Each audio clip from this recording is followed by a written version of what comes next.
My least favorite quote going around by Marx is, "Under no pretext should arms and ammunition be surrendered. Any attempt to disarm the workers must be frustrated by force if necessary." When Marx said this, it was during a particular time period under certain conditions in Germany in the 1850s.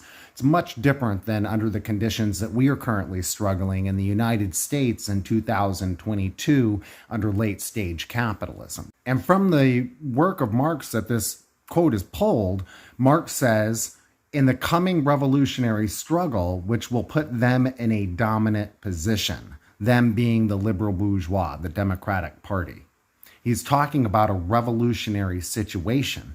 We do not currently find ourselves in a revolutionary situation, right? There's ebb and flows to the revolutionary struggle. Sometimes we're in retreat, sometimes we're on the offensive and we're advancing.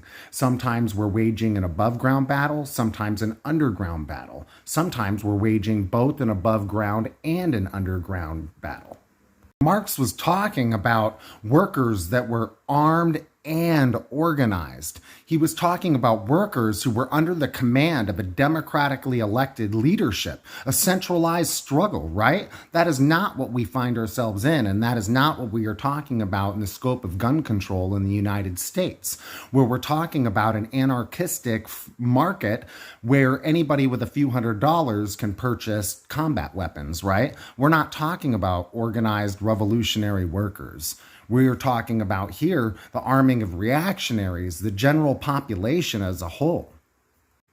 Cuba armed under the revolution 50,000 soldiers, 400,000 militiamen, 100,000 members of the factory guarding Popular Defense Force, and many women and children in Cuba, 1 million strong neighborhood vigilance committees. These were organized members of the revolution. And after the revolution, Castro came to the people and he said, it's time to lay the rifles down. It's time to turn the combat weapons in. You see, the quote by Marx, it is not universally applicable.